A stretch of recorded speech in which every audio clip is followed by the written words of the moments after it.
Sir, ഒരു വാർത്ത കേൾക്കുന്നു. TMCയുടെ MLA മാർ BJP-യിലേക്ക് വരുന്നു എന്നുള്ളൊരു വാർത്ത കേൾക്കുന്നുണ്ട്. ഇത് എത്രമാത്രം ശരിയാണ്?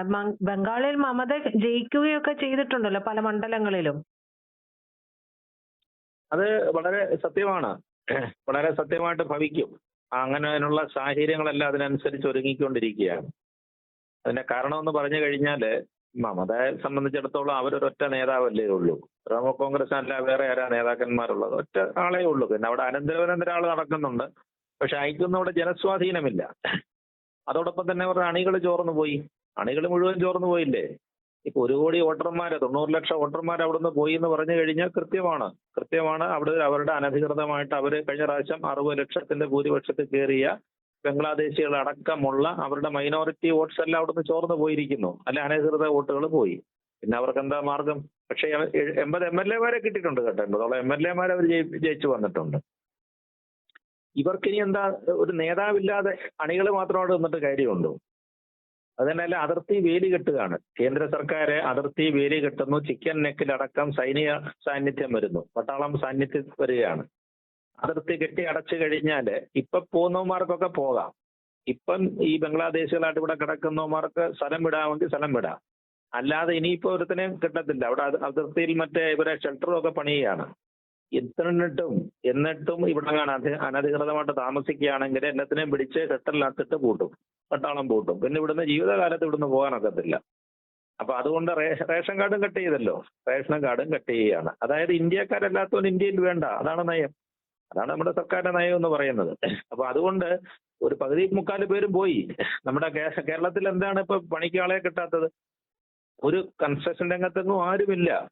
ഒരു വർഷം 3 ലക്ഷം 4 ലക്ഷം വീടുകൾ പണിഞ്ഞുകൊണ്ടിരുന്നത് വലിയ കൺസ്ട്രക്ഷൻ നടന്നുകൊണ്ടിരുന്ന സ്ഥലമാണ് അല്ലേ? വീടുകളടക്കം കൺസ്ട്രക്ഷൻ നടന്നുകൊണ്ടിരുന്ന കേരളത്തില് ഇപ്പം മരുന്നിന് പോലും ബംഗാളി ഇല്ലാത്ത അവസ്ഥയിലേക്ക് പോവുകയാണ്. ഹോട്ടലുകളിലെ അവസ്ഥ കണ്ടില്ലേ? സാർ, ഞാൻ ചോദിക്കുന്നത് ഏതാണ്ട് 45ഓളം MLA-മാരാണ് ഇങ്ങോട്ടേക്ക് വരുന്നു എന്ന് പറയുന്നത്. അങ്ങനെ വരുമ്പോൾ ഇപ്പൊ മമത സമ്മതിക്കോ? കാരണം മമത അവിടെ ഉണ്ടല്ലോ. അവർക്ക് ഇത്രയും സീറ്റുകളും കിട്ടിയിട്ടുണ്ട്. അവർക്ക് ഉണ്ടെന്ന് പറഞ്ഞിട്ട് കാര്യമില്ല ഭരിത. നമുക്ക് ഭരണമില്ലാതെ നിലനിർത്താനൊക്കത്തില്ല. ഈ 80 MLA-മാരെ മെയിൻറ്റെയിൻ ചെയ്യണമെന്നുണ്ടെങ്കിൽ ഭരണമില്ലാതെ എവിടുന്നാണ്? TMCയുടെ MLA-മാരെന്ന് പറഞ്ഞു കഴിഞ്ഞാൽ അവർ ഓരോ നാട്ടുരാജ്യത്തെ രാജാക്കന്മാരായിരുന്നു. അവരുടെ ഇഷ്ടം പോലെ ഭരണം നടത്താം. എന്ത് കാര്യങ്ങളും ചെയ്യാം. പിടിച്ചു പറിക്കുകയോ കൊള്ളയടിക്കുകയോ അന്യമതസ്ഥരെ ആക്രമിക്കുകയോ എന്ത് വേണമെങ്കിൽ ചെയ്യാമായിരുന്നു. ഇഷ്ടം പോലെ ഫണ്ട് അവർ കൊടുക്കുമായിരുന്നു. ഇപ്പൊ കൊടുക്കാൻ ഫണ്ട് എന്ത് ചെയ്യും? TMCയുടെ കൊടുക്കാൻ ഫണ്ട് എന്ത് ചെയ്യും? പൈസ ഇല്ലാതെ ആരെങ്കിലും നിൽക്കുവോ? ഇവരൊക്കെ പഴയ ഗുണ്ടകളാണ്. പഴയ CPM-ൽ നിന്ന് ചാടി വന്ന ഗുണ്ടകളാണ് അവരുടെ MLA-മാര്. ഗുണ്ടാപ്പണി അല്ലാതെ അവന്മാർക്ക് എന്താ അറിയാവുന്നത്? അവിടെ ജനകീയ സർക്കാരോ പിന്നെ കാര്യങ്ങളൊന്നും അല്ലല്ലോ അവിടെ നടത്തുന്നത്. അവിടെ ഗുണ്ടാപ്പണിയല്ലേ ഇത് നടന്നുകൊണ്ടിരുന്നത്. മറ്റൊരു കാര്യം സർ, ഇതുവരെ CPM-ഉം TMC-യും തമ്മിൽ വലിയ വ്യത്യാസങ്ങളൊന്നും ഉണ്ടാകുന്നില്ല ഐഡിയോളജിയിൽ. പക്ഷെ BJP എന്ന് പറയുമ്പോൾ ഐഡിയോളജിയുമായി ബന്ധപ്പെട്ട് വലിയ എന്താ പറയുക, നമ്മൾ പറയില്ല അജഗജാന്തരം വ്യത്യാസമുണ്ട്. അപ്പോ അങ്ങനെ ആ ഒരു രീതിയിൽ ഒരു ഗുണ്ടാപ്പണി പോലെ എടുത്ത് ജീവിച്ചുകൊണ്ടിരുന്ന ഇവർക്കൊക്കെ BJP-യിൽ വന്നിട്ട് ഇങ്ങനെ അച്ചടക്കത്തോടു കൂടി നിൽക്കാൻ കഴിയൂ? അവർക്ക് നമ്മൾ പറഞ്ഞില്ലേ, ഏതെങ്കിലും ലോകത്തിലെ ക്രിമിനലിനെ പിടിച്ച് നമുക്ക് വിചാരിച്ച് നന്നാക്കാനൊക്കെ പോവും. ചില അവന്മാര് ജീവപര്യന്തോ ഇരട്ട ജീവപര്യന്തോ ജയിലിൽ കൊടുത്തു കഴിഞ്ഞാലും തിരിച്ചിറങ്ങി കഴിഞ്ഞാൽ ആ പണികൾ കാണിക്കും. അതാണ് അവരുടെ പ്രത്യേകത. കാരണം ജീവിതകാലം മുഴുവനും, ജീവിതത്തിന്റെ നല്ല കാലം മുഴുവൻ ഗുണ്ടാപ്പണിയും മേലനങ്ങാതിരുന്ന പണി ചെയ്തുകൊണ്ടിരുന്നവന്മാരാണ്. അവരെയൊന്നും നമുക്ക് ഒരു കാലത്ത് നന്നാക്കാനൊക്കത്തില്ല. അതാണ്. പിന്നെ യാതൊരു ധാരണയുമില്ല. പശ്ചിമ ബംഗാൾ എന്ന് പറയുന്നത് വലിയ വലിയ വലിയ പാരമ്പര്യമുള്ള ഒരു സംസ്ഥാനമായിരുന്നു അല്ലേ? അവിടുന്ന് അതെല്ലാം മാറി 35 കൊല്ലം CPM ഭരിച്ച് അവസാനം അവരാണ് ഇതിന് വഴിമരുന്നിട്ട് കൊടുത്തത്. അതിനുശേഷം ഗുണ്ടായിസം മതി എന്നുള്ളതാണ്. തൂക്കും കുഴലും പിന്നെ അടിയും ബഹളവും ഒക്കെ ആയിട്ട് പോയാൽ മതി. അങ്ങോട്ടും ഇങ്ങോട്ടും ഹിന്ദുക്കളെ ആക്രമിക്കുക, അത്തരത്തിലുള്ള പ്രവർത്തനങ്ങൾ ചെയ്താൽ മതി എന്ന് അവരെ പഠിപ്പിച്ചിരിക്കുന്നു. അവർക്ക് വേറെ വിദ്യാഭ്യാസമൊന്നും വേണ്ട, വേറെ യോഗ്യതയൊന്നും വേണ്ട MLA ഒക്കെ ആകാനും നാട്ടുരാജാവാകാനും. അപ്പൊ അതുകൊണ്ടാണ് വലിയൊരു പതനം അവർക്ക് സംഭവിക്കുന്നത്. ഇപ്പൊ അവരെ തീറ്റിപ്പോറ്റാൻ പൈസ ഇല്ല. യുവന്മാർക്ക് നല്ല തീറ്റിയും പീറ്റിയും കൊടുക്കണ്ടേ? ഗുണ്ടകൾക്ക് അനുബന്ധമായിട്ട് വലിയ പിന്നെ അവരുടെ സംരക്ഷണ വലയവും ഒക്കെ ഉണ്ടല്ലോ. ഇവർക്കെല്ലാം കൂടെ ആര് കാശ് കൊടുക്കും? മമതയുടെ കാശില്ലല്ലോ. ഭരണം പോയി കഴിഞ്ഞാൽ മമതയുടെ കാശില്ല. അതുകൊണ്ടാണ് പറയുന്നത്. അവർ കഴിഞ്ഞ ദിവസം വിളിച്ച മീറ്റിംഗ് MLA-മാർ പങ്കെടുത്തില്ലല്ലോ. ഏതാണ്ട് പകുതി പേരോളം പങ്കെടുത്തില്ല. ഇപ്പൊ നമ്മളെ അൺഒഫീഷ്യൽ റിപ്പോർട്ട് ചില വാർത്തകളൊക്കെ പറയുന്നത് അവരുടെ 80 MLA-മാരിൽ പകുതിയോളം പേര് അവർ വിളിച്ച മീറ്റിംഗ് വന്നില്ല. വന്ന് അവർക്കറിയാം, വന്നു കഴിഞ്ഞാൽ അനുഭവം അറിയാം. അപ്പൊ രാഷ്ട്രീയ ചില സൂചന വരുന്നത് ഇവരൊരു പക്ഷേ BJP-യിലേക്ക് മാറാം. ഇപ്പൊ 50% പേര് ഒന്നിച്ച് മാറുകയാണെന്നുണ്ടെങ്കിൽ കൂറുമാറ്റ നിരോധനമൊന്നുമില്ല. പക്ഷേ ഈ ഗുണ്ടകളെ എല്ലാം കൂടെ ഒന്നിച്ച് അവർ എടുക്കുമെന്നുള്ളതാണ് ഇപ്പോൾ ചോദ്യം. അതിപ്പോ എന്തായാലും സ്ക്രീൻ ചെയ്ത് എടുക്കത്തില്ല. MLA-മാരെ ആണെന്ന് പറഞ്ഞിട്ട് കാര്യമൊന്നുമില്ല. സ്ക്രീൻ ചെയ്ത് എടുക്കത്തില്ല. ഒരു പക്ഷേ UP-യിലെ യോഗി വന്നതിന് ശേഷം ഗുണ്ടകളൊക്കെ പച്ചക്കറിക്കട നടത്തുന്നതും ഒക്കെ നമ്മൾ കണ്ടതാണ്. അപ്പൊ ആ ഒരു രീതിയിലേക്ക് പോവോ? ഇപ്പൊ അങ്ങനെയാണ് വിളിക്കുന്നത്. ഇപ്പൊ സുവേന്ദു അധികാരിയെ വിളിക്കുന്നത് യോഗി ആദിത്യനാഥിന്റെ ചേട്ടനെന്നോ അനിയനെന്നോ ഒക്കെ പറഞ്ഞാണ് വിളിക്കുന്നത്. സുവേന്ദു അത് കൃത്യമായിട്ട്, വളരെ കൃത്യമായിട്ട് സംസ്ഥാനത്തെ ഇപ്പൊ ബുൾഡോസർ ആണല്ലോ. ഇപ്പൊ റെയിൽവേ ട്രാക്ക് നമ്മൾ കേട്ടിട്ടുണ്ടോ? റെയിൽവേ ട്രാക്കിന്റെ 2 സൈഡിലും കയ്യേറി വീടും പിന്നെ കുടിയും പിന്നെ എല്ലാ കാര്യങ്ങളും റെയിൽവേ ട്രാക്കിന്റെ സൈഡിലാണ്. ട്രെയിൻ വരുമ്പോ ട്രെയിൻ നിർത്തി കൊടുക്കണം. അതാണ് അവസ്ഥ. റൺവേയില് മസ്ജിദ് പണിത് വെച്ചിട്ടുണ്ട്. അത് പിന്നെ പറയണ്ട. റൺവേ പക്ഷേ അതിനിടയിൽ അവിടെ ഒരു കാര്യം നടന്നല്ലോ. ഈ മദ്രസകളിലൊക്കെ വന്ദേ മാതരം ചൊല്ലണമെന്ന് നിർബന്ധമാക്കി. അതൊക്കെ കുറച്ച് കടന്ന കൈയല്ലേ? കടന്നു വെച്ചാൽ സർക്കാർ മദ്രസകൾ എന്ന് പറഞ്ഞാൽ സർക്കാർ സഹായത്തോടുകൂടി പ്രവർത്തിക്കും. നമ്മളിവിടെ എയ്ഡഡ് എന്നൊക്കെ പറയത്തില്ലേ? ഗവൺമെന്റിന്റെ ഗ്രാന്റ് ആര് മേടിക്കുന്നു ആ സ്ഥലങ്ങളിൽ ഗവൺമെന്റിന്റെ നിയമങ്ങൾ അപ്ലൈ ചെയ്യും. അത്രയേ ഉള്ളൂ. അതിനകത്തിൽ അങ്ങനെ ജാതി വന്ദേ മാതരം എന്ന് പറഞ്ഞു കഴിഞ്ഞാൽ അങ്ങനെയുള്ള ഒരു സാധനമൊന്നും അല്ലല്ലോ. നമ്മുടെ ഭാരത മാതാവിനെ പൂർണ്ണമായിട്ടും ഹിന്ദു ദേവിമാരുടെ പേരുകൾ പറയുന്നുണ്ട്. അപ്പോ ഇസ്ലാം മതവിശ്വാസികൾക്ക് അങ്ങനെ പറയുക എന്ന് പറയുന്നത് പൂർണ്ണമായിട്ടും അംഗീകരിക്കാൻ കഴിയില്ല. അപ്പൊ അങ്ങനെ ഒരു സാഹചര്യം നിലനിൽക്കുമ്പോ നിർബന്ധപൂർവം അവരെ കൊണ്ട് ഇത് ചൊല്ലിക്കണം എന്നുള്ള ഒരു വാശി വെക്കുന്നതിന്റെ അർത്ഥമുണ്ടോ? നിർബന്ധപൂർവ്വം ചൊല്ലണമെന്നില്ല. ഇവിടെ തന്നെ കണ്ടില്ലേ, ഇവിടെ നമ്മുടെ പിന്നെ UDF-ന്റെ സത്യപ്രതിജ്ഞാ സമയത്ത് വന്ദേ മാതരം മുഴുവൻ ചൊല്ലിയല്ലോ. അറിയാവുന്നവർ ചൊല്ലിയാൽ മതി.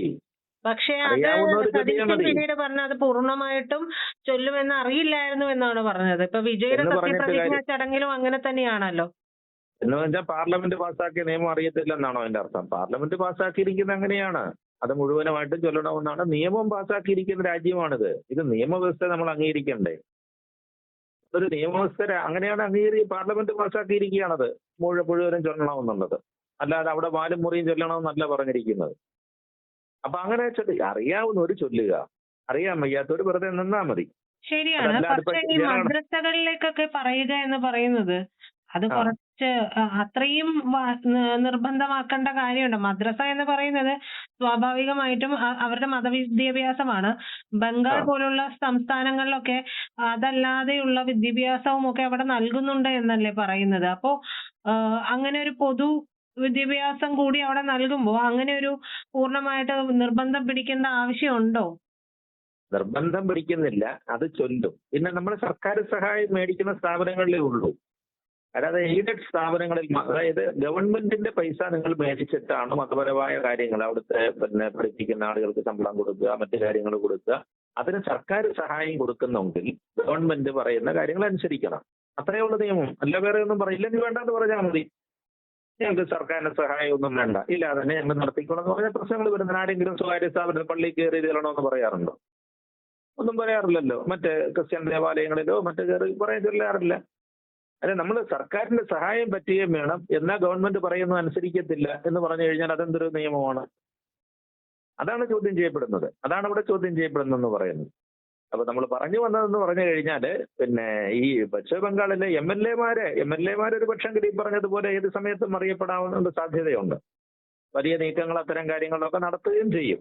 ഇപ്പൊ പിന്നെ അവരെ സംബന്ധിച്ചിടത്തോളം MLA-മാരെ പിടിച്ചെടുത്തിട്ട് പ്രത്യേകിച്ച് കാര്യമൊന്നുമില്ല. കാരണം അവർക്ക് നല്ല ഭൂരിപക്ഷമുണ്ട്. സുവേന്ദു നല്ല ഭൂരിപക്ഷത്തോടു കൂടിയാണ് അവിടെ ഭരിക്കുന്നത്. ഇനി MLA-മാർക്ക് അങ്ങനെ ഒരു തോന്നൽ വരിക, ഈ മമതയുടെ കൂടെ നിന്നിട്ട് ഇനിയും കാര്യമൊന്നുമില്ല, അടുത്ത തവണയെങ്കിലും ജയിക്കണമെന്നുണ്ടെങ്കിൽ BJP-യിലെങ്ങാനും ചേരണമെന്നൊരു തോന്നൽ വരികയാണെന്നുണ്ടെങ്കിൽ അവർക്ക് വേണമെങ്കിൽ മാറാം.